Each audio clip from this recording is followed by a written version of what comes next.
Si jamais vous avez entendu parler de l'enlèvement et que vous vous êtes dit « Attends, qu'est-ce que c'est exactement ?» Voici l'explication super rapide que j'aurais aimé avoir. Dans l'enseignement chrétien, l'enlèvement est le moment où Jésus rassemble ses disciples, ceux qui sont morts, ceux qui sont encore en vie, pour les rencontrer. Voyez ça comme un sauvetage avant le grand final de l'histoire.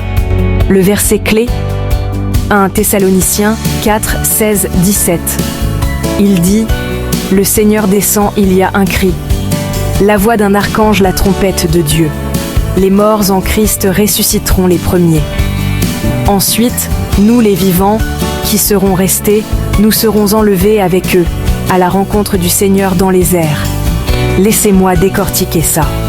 Descend signifie que c'est initié par Jésus, pas par les événements mondiaux ou le timing humain. La trompette est comme une annonce cosmique, publique, indubitable. Les morts en Christ ressuscitent les premiers, c'est la résurrection.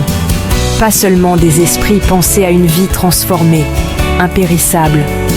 Ensuite, être enlevé, l'expression derrière l'enlèvement, décrit les croyants étant rassemblés et transformés. 1 Corinthiens 15 ajoute un détail clé. Cela se passe en un instant, en un clin d'œil. C'est donc soudain. Transformateur. La mortalité revêt l'immortalité. Maintenant, grande question, quand ? Les chrétiens ont des avis différents. Avant la tribulation, au milieu, après. Mais le cœur partagé est le même. Soyez prêts. L'ambiance de Matthieu 24 est la vigilance, pas la prédiction. Alors, pourquoi est-ce important aujourd'hui ? 3 points à retenir. L'espoir. La mort n'a pas le dernier mot. La sainteté. Si je m'attends à voir Jésus, je veux que ma vie soit en accord maintenant. L'aide pour le deuil. Consolez-vous les uns les autres par ces paroles. Si vous êtes nouveau dans la foi, commencez simplement. Lisez. Thessaloniciens 4 et 1 Corinthiens 15.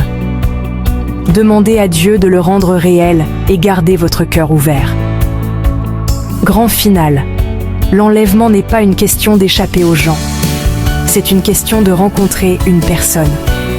Ce n'est pas un carburant pour la peur. C'est un espoir pour l'avenir.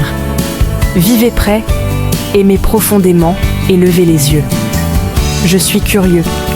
Quel verset sur l'avenir vous donne le plus d'espoir ? Laissez-le ci-dessous et je lirai chacun d'eux.